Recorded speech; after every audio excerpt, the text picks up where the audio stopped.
Ini adalah penjelasan tentang glikolisis ya, kita bahas secara lebih rinci sedikit ya. Oke teman-teman. Jadi glikolisis adalah tahapan pertama dari respirasi aerob ya, dimana 1 mol glukosa melalui 10 rangkaian tahap ya, bisa dilihat teman-teman di sini ada 10 rangkaian tahap diubah menjadi asam pirufat ya. Jadi di akhirnya tuh ada asam pirufat teman-teman. Nah, dari 1 mol glukosa menjadi 2 asam pirufat. Glukosa itu kan C6 ya, berarti atom karbonnya 6, pirufat itu kalau dibagi 2 berarti pirufat atom karbonnya ada 2 gitu. Jadi bercabang jadi 2 nanti. Nah, di 10 rangkaian tahap ini menggunakan 10 enzim yang berbeda teman-teman ya, dari mulai yang di atas dari heksokinase sampai ke bawah itu menggunakan pirufat kinase. Nah, jadi inti dari reaksi glikolisis adalah pengubahan 1 glukosa menjadi 2 asam pirufat. Makanya nanti di hasilnya ada 2 asam pirufat. Nah, sekarang kita mau pelajari nih gimana ceritanya bisa terbentuk 2 ATP dan 2 NADH. Oke, kita pelajari lebih dalam teman-teman ya. Oke. Yang pertama teman-teman, yang pertama adalah glukosa diubah menjadi glukosa 6 fosfat. Ya, dari namanya aja udah ketahuan nih, berarti ketambahan gugus fosfat. Ya, ketambahan gugus fosfat ya, makanya namanya jadi glukosa 6 fosfat. Karena di tahapan 1 ini ternyata teman-teman ATP itu masuk. Energi dibutuhkan, bukan dihasilkan. Jadi ternyata ada 2 tahapan di glikolisis, yaitu tahapan 1 dan tahapan ketiga, di mana ATP itu malah masuk. Jadi glikolisis itu butuh modal dulu sebelum dia bisa melakukan reaksi. Gitu. Makanya di sini kan ATP-nya berubah jadi ADP ya, adenosin trifosfat, di mana ada 3 fosfat di sini. Ini kan fosfatnya ada 3 nih. 3 fosfat. Nah, di sini kan jadi 2 fosfat. Otomatis ada fosfat yang hilang. Nah, fosfat yang hilang itu masuk ke glukosa gitu. Jadi itu yang pertama teman-teman ya. Glukosa menjadi glukosa 6 fosfat. Ini ATP masuk ya. Ini dikatalisis oleh enzim namanya heksokinase ya. Jadi dikatalisis oleh enzim namanya heksokinase sehingga reaksi ini bisa terjadi ya. Reaksi yang kedua, glukosa 6 fosfat menjadi fruktosa 6 fosfat. Nah, ini tidak ada ATP masuk, tidak ada ATP yang keluar, tidak ada apapun yang keluar. Berarti ini cuma perubahan struktur teman-teman ya. Dikatalisis oleh enzim fosfoglucose isomerase. Dari sini aja udah ketahuan ada enzim isomerase. Nah, berarti ini adalah proses isomerasi. Isomerasi itu kan tidak ada pemasukan atau pengeluaran molekul, tapi hanya perubahan struktur ya. Jadi tahapan kedua ini adalah proses isomerasi teman-teman. Glukosa berubah menjadi fruktosa. Jadi tidak ada pemasukan atau pengeluaran molekul gitu. Ya, itu tahapan kedua. Tahapan ketiga teman-teman, fruktosa 6 fosfat diubah menjadi fruktosa 1,6 bifosfat. Ya, sorry. Jadi fruktosa 1,6 fosfat. Berarti ketambahan fosfat lagi teman-teman. Fruktosa 1,6 fosfat. Jadi ketambahan 1 fosfat lagi nih kelihatan. Gitu. Dan ini dikatalisis oleh enzim fosfofruktokinase 1. Ya, oke, ini tahapan ketiga. Ini yang saya bilang tahapan yang butuh modal, yaitu tahapan ke-1 dan tahapan ketiga. Ini tahapan endergonik ya teman-teman. Endergonik itu tahapan membutuhkan energi ya, karena dia butuh modal dulu. Jadi otomatis nanti teman-teman di hasil akhir ATP yang dihasilkan itu harus kita kurangin dengan 2, karena di tahapan 1 dan tahapan 3 ini menggunakan 2 ATP. Oke, lanjut. Berikutnya adalah tahapan keempat. Tahapan keempat ini dikatalisis oleh enzim namanya aldolase. Ya, aldolase ini biasanya enzim yang fungsinya memecah ya, memecah molekul ya. Berarti fruktosa 1,6 bifosfat ini akan dipecah menjadi 2 molekul ya, yaitu gliseraldehid 3 fosfat ya, dan dihidroksiaseton fosfat. Ini dipecah jadi 2 ya. Ini biasa disingkat dengan G3P, gliseraldehid 3 fosfat ya. Ini biasanya kalau di buku-buku teman-teman baca biasanya sering dibuat singkatan jadi DHAP ya, DHAP, dihidroksiaseton fosfat ya. Yang ini gliseraldehid 3 fosfat. Ada sebagian buku juga yang menyebutkannya bukan G3P tapi fosfogliseraldehid atau PGAL.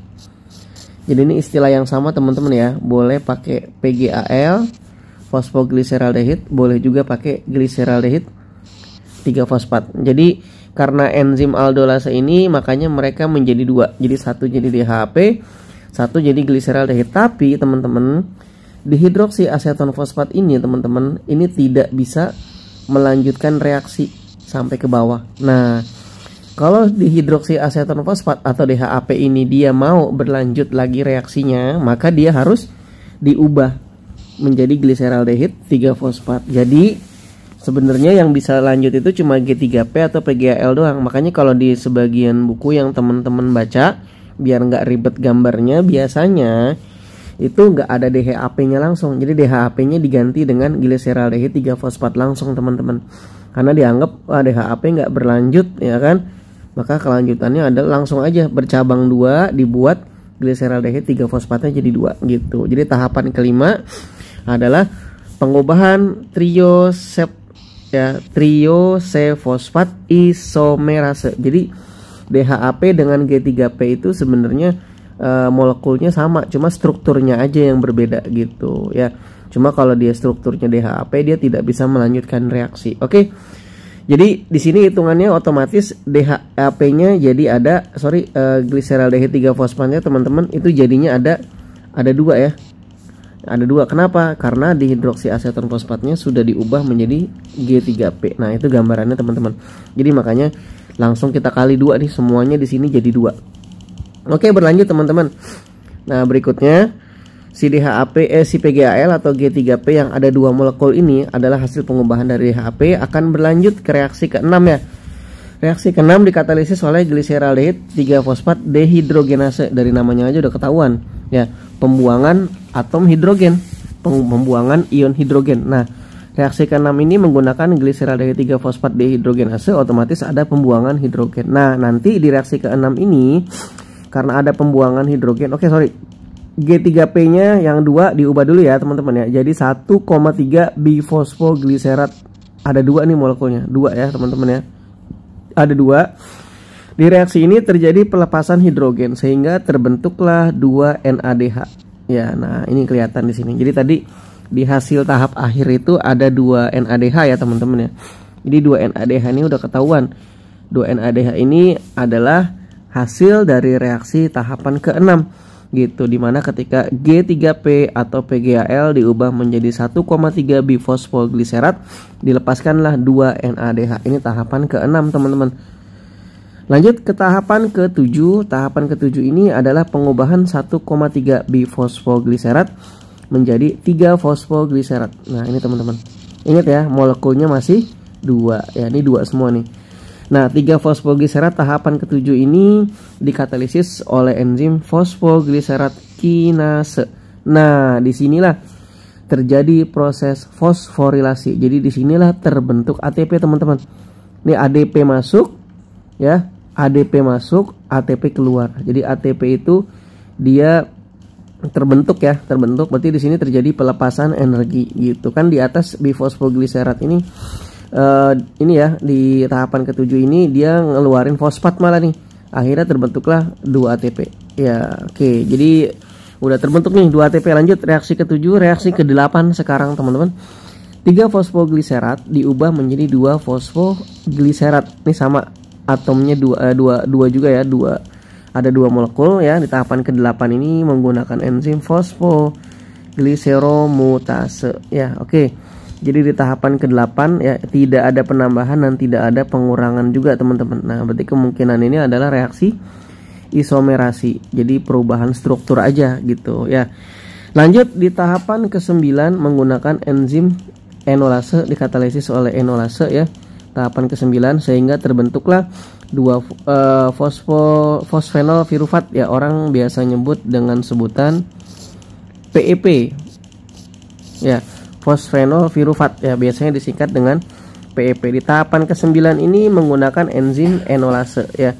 Menggunakan enzim enolase di mana karena katalisis oleh enzim enolase dikeluarkanlah air ya. Jadi ada pengeluaran molekul air ya, 2 molekul air dikeluarkan sehinggalah terbentuk fosfenol pirufat ya. Oke, ini tahapan ke-9 teman-teman. Baru tahapan ke-10 adalah pengubahan PEP atau fosfenol pirufat menjadi asam pirufat, 2 asam pirufat, dan di sini ya menggunakan enzim pirufat kinase ya, di sini dilepaskanlah ATP, terjadi fosforilasi lagi teman-teman ya, terjadi fosforilasi lagi ya, sehingga dihasilkan 2 ATP lagi. Jadi kalau kita hitung tadi kan di sini nomor 7 ini menghasilkan 2 ATP ya, nomor 10 menghasilkan 2 ATP juga. Jadi total ada 4 ATP. Tapi di tahapan 1 dan tahapan ketiga itu menggunakan 2 ATP.